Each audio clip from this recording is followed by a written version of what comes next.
Welcome to our podcast with the AIX experts. Today, the expert we have here in our talk is Dimitrije Stojanovic. He's from Serbia, and I'm very happy to have you here for the interview today. Dimitrije, can you start with a short introduction about yourself? Yeah, thank you first for having me. So I'm Dimitrije Stojanovic, I'm from Serbia, and I am working on the AI topics regarding the computer vision for my PhD studies. And also as a regular job as software engineer, I'm working in automotive industry, bringing the vehicles that are self-driving cars and other automotive engines and everything else that needs to be done in the automotive industry together. So you're a technology expert. Yeah, you really understand the technology behind if you are really a computer expert. Yeah. Yeah, but also technology plus doing the engineering and it's called somewhat a domain expert, and yeah, I'm working in different topics areas depending on the project that we are working currently on.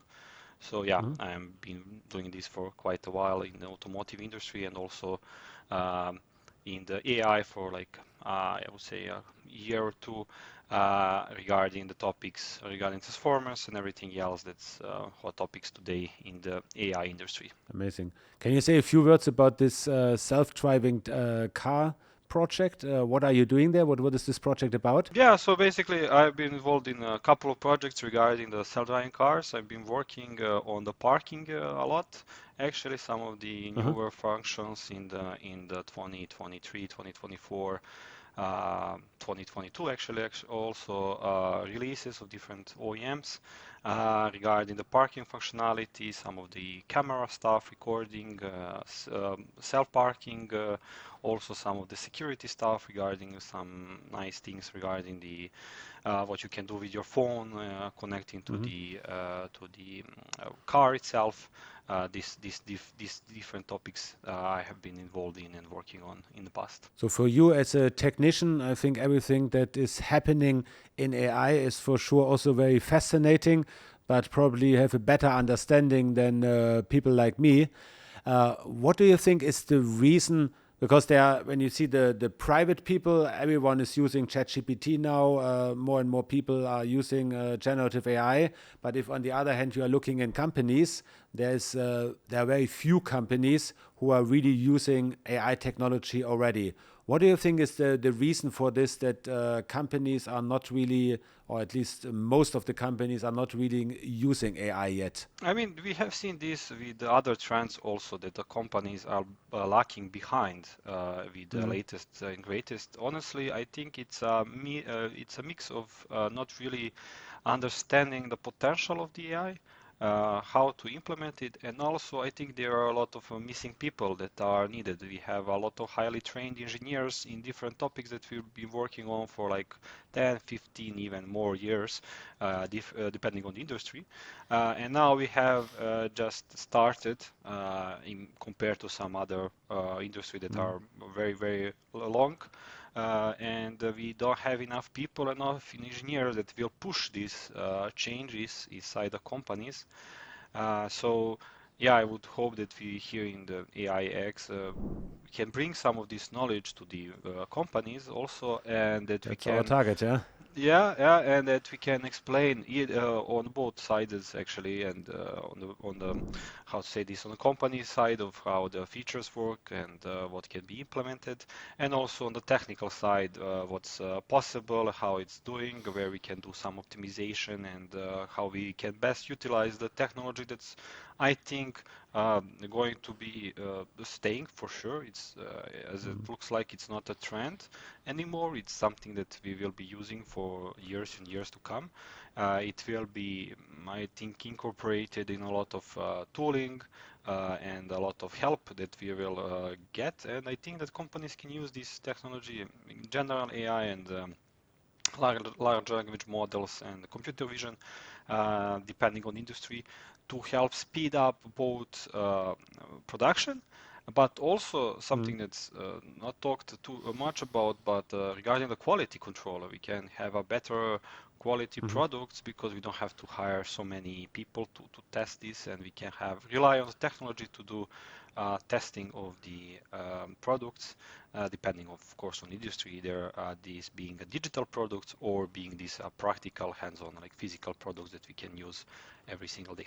So how would this work in quality control? Do you need any special tools for this, or you can use generative AI, or what? How would you do this if a company wants to improve the quality control of their products with AI? What would be your advice for them how they can do this?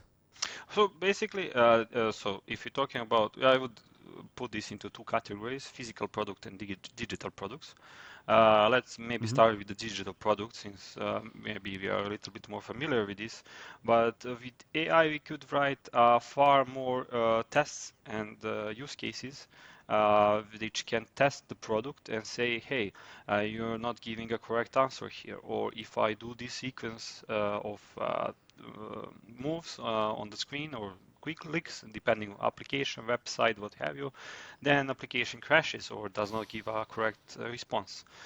So we can have Hmm. this, and this can be, of course, automated with AI, and we can have quite more robust testing done, and ensuring that the product that we deliver to the customer is better. So this can all happen in a pipelines that are not seen by customer, and then when the product is delivered, we have this very nice polished, refined product to the customer so they can use it very nicely.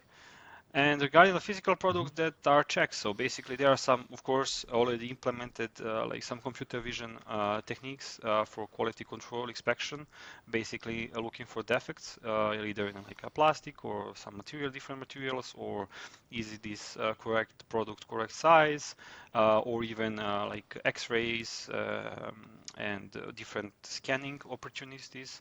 But at the end,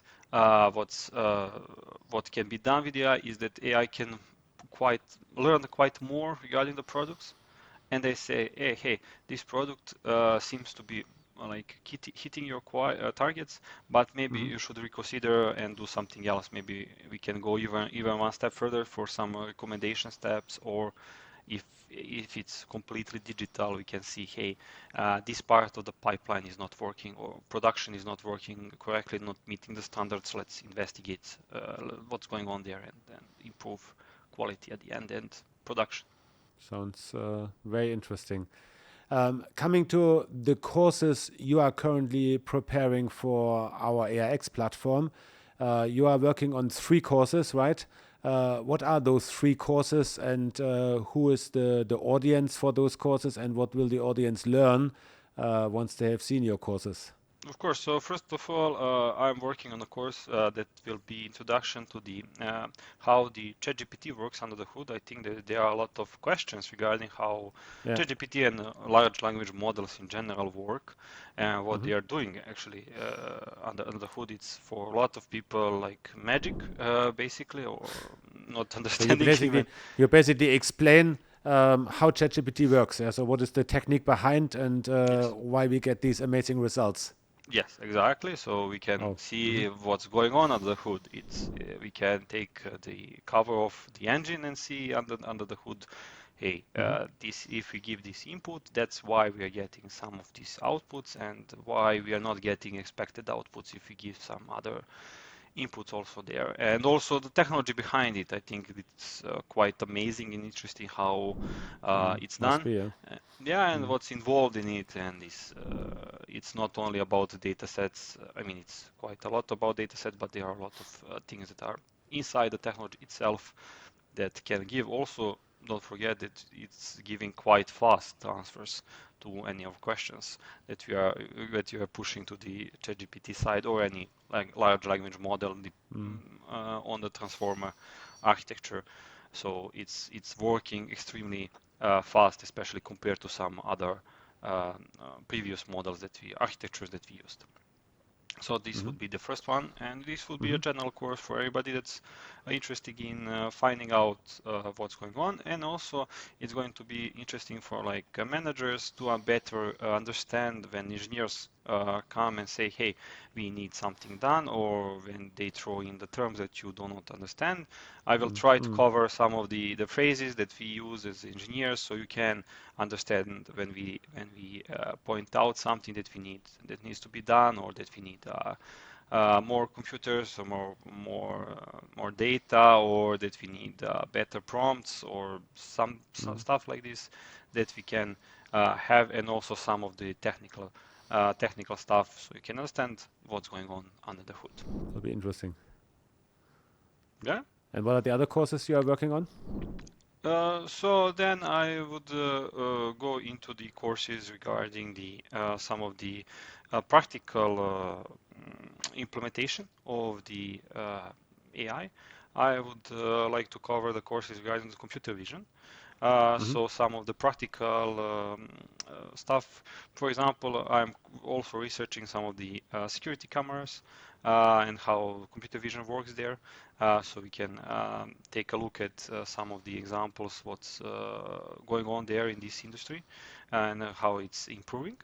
So this would be the second one, and the third one would also be some practical implementations of large language models regarding the stuff that's now everywhere regarding the agents, how you can implement this in different areas. So, for example, what we talked about, some of the quality control stuff, or some of the, for example, also one interesting topic is that there are a lot of in companies, there are sometimes what we call experts at something, and a lot of people ping them for different topics, and now we can have AI summarize all the documentations that they are available for the company, inside the company, and then new engineers or new people coming in different roles can ask this model of questions regarding, hey, how can I access this, how I request something or something technical, and we can get these answers faster than, for example, that we use to do today, pinging different people and losing time, us and their time also, and when we can use this AI for topics. Yeah. Great. Looking forward. Can't wait. What I always like to talk with experts like you is about general use cases of AI. Everyone knows ChatGPT and the main use cases there, but there are so many more use cases that AI tools that already exist in the market can deliver. What are, for you personally, one or two really great use cases that you are using in your daily life that probably not everyone knows, which you can share with me? So I I like to use the also it's OpenAI again, but they are building so great software. It's called the Whisper. It's a basically not also translation, but more speech to text. So you can. I like to talk, not to write too much, and then I would record or something like this, like a podcast session, and then I can get the all the speech that I talk about inside the text, and then I can refine it and make it better for the next iteration. So I use this quite a lot, and it's actually working quite well for different languages, also not only English. I use it in Serbian a lot, but I heard that people are using it in Italian, Spanish, whatever. It's covering a quite extensive range of the languages, and it's working really, really good.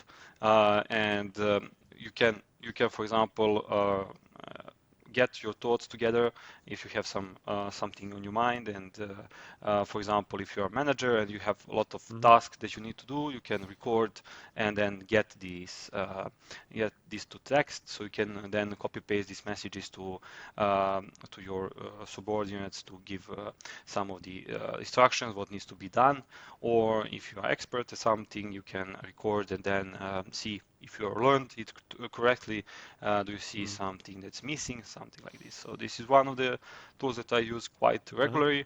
I use it also for research a lot, because there are a lot of papers and a lot of websites that you need to go together, Mm. and it's drastically reducing my time to get to the information that I need actually.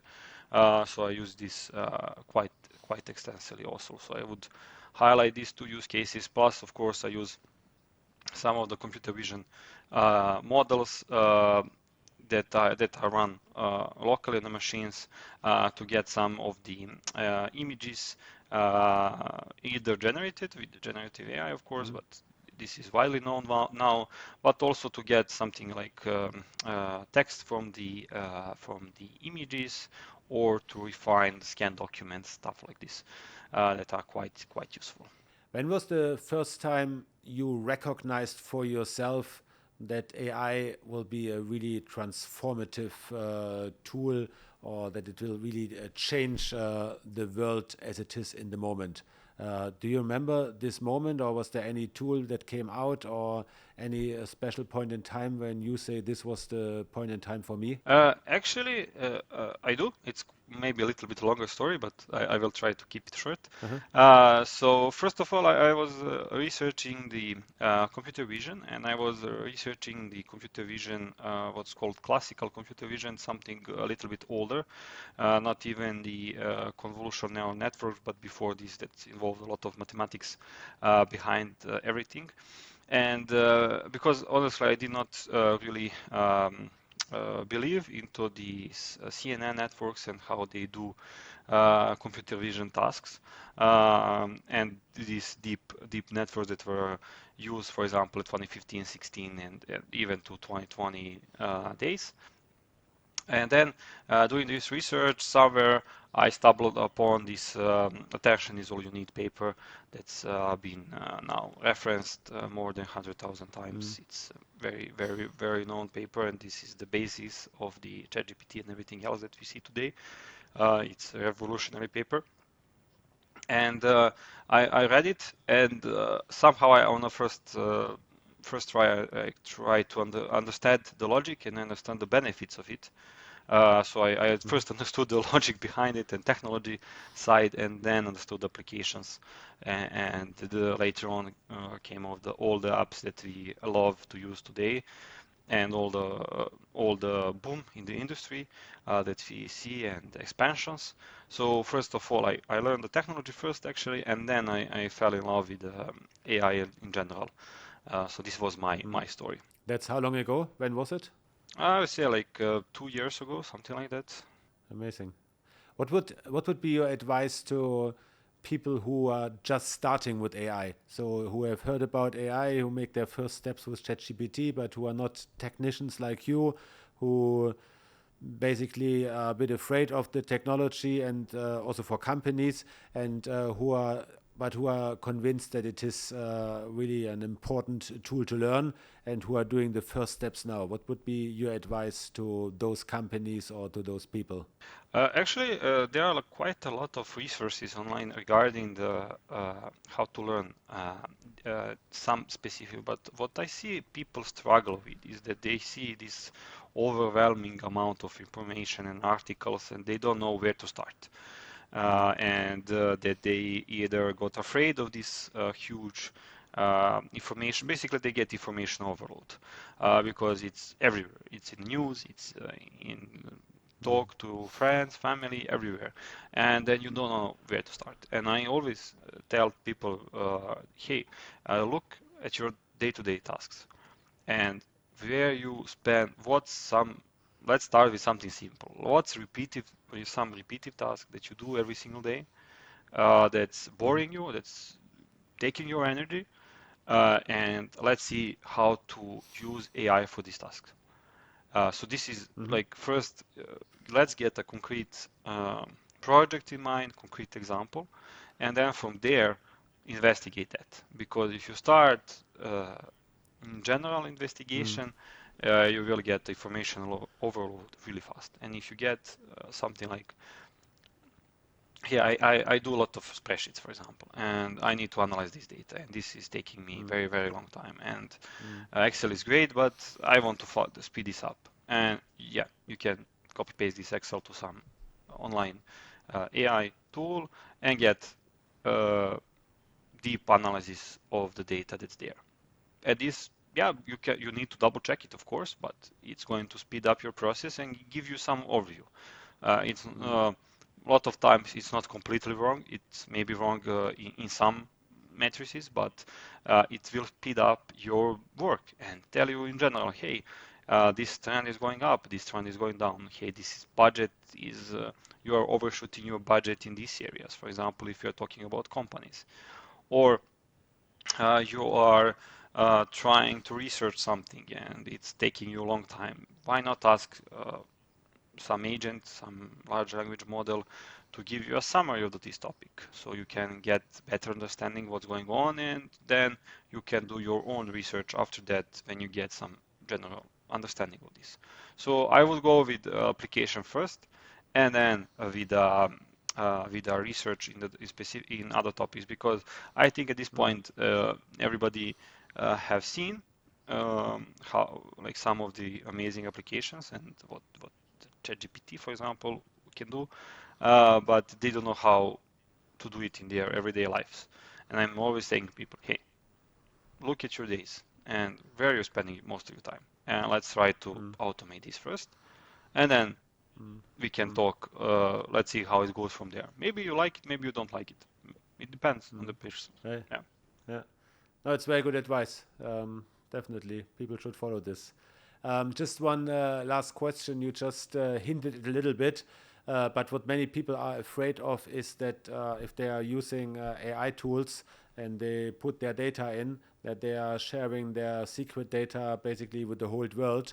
So how can you prevent any data breaches? How can you prevent that your data suddenly gets public? What is your advice as a technician for this? What can be done for, I mean, companies, but also private people or small companies especially? What can small companies do not to lose their data? The big enterprises, they have all their firewall solutions, but what can a small company do? So basically, let's take 2 cents about this. If you are sharing your Excel data, let's first of all do some of the erasing, so you don't have to copy paste everything. Don't copy paste your company name and some personal data there. So do treat it as you would give it to some stranger. First of all, yes, it's local, it's on your machine, it's almost there. It's in a different tab. You're used to this environment, but treat it as you would give this data to some stranger on the street. So you would mark down, for example, your employees' names, some of the personal data, but honestly, giving some sort of data in the just number forms, for example, without any context, you cannot really extrapolate that much from it. If you don't know company name, industry, they cannot do too much with it. So this is the first. And second, please read if you're sharing this consultant data, please read the terms of usage depending on the agent that you're using. A lot of them, when you pay them a monthly subscription, they say, hey, we will not use this data for training. And this is like a sort of a contract. As you would do with any other company. So if you, a lot of times when you pay different companies, some small monthly subscription fee, they say, hey, we will not use this data. And there is also, of course, the third option, the safest one, is that's a little bit more technical, but you can run it offline. You can run it on your local machine, and then you are 100% sure nothing is going to happen. If you are not going to get ChatGPT, for example, on your local machine, it's unfortunately not released publicly, but you can get some of the Llama models from the Facebook offline, running on your machine and inferring some of this information. How complicated is this? If you are, let's say, a small company with not too much IT knowledge, is this possible for any company to do, or you need a lot of knowledge for this? Well, actually, for just running the models, not that much. Actually, now thinking about it, it's a great idea for another course, maybe to propose. But there are a lot of, like, I would just say there is like something called Hugging Face. It's like a smiley website that you can have a lot of pre-hosted models that you can use, and you can download them and use them local. It's not trivial. but it's not that complicated, honestly. You can get quite fast up and running, but depending, of course, on your hardware machines and everything else, it's going to be, you're not going to get your responses that fast, but also you will get your responses at the end. So this is the one option that's if somebody's really trying to protect their data and they won't use AI, they can use this. Or on your local machine, or of course there are, but this is now talking about enterprise solutions, not some small. You can use Amazon EVS or some of the other hosting services online to host your own AI agents and everything else. But this is now getting to, that's something that's not easy for mid-sized companies to do, while running this in the local can be done without.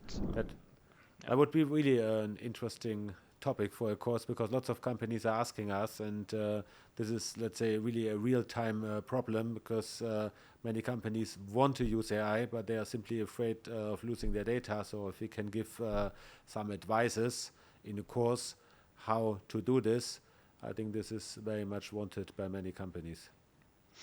Yeah, okay, we can do something about this and show how this can be done. Yeah. Sounds great. Dimitrije, it was really great talk. I learned a lot from this talk, and I'm sure our audience also. I'm very happy to have you as an expert on our platform, and I'm pretty sure that we will have more talks together in the future. Thank you very much for your time, and I'm really looking forward to your courses getting ready and being on our platform. Yeah, thank you for having me. I'm looking forward for connections regarding from the AX platform, and looking forward to teaching some nice courses and working together with the community. All the best. Super. All the best to you.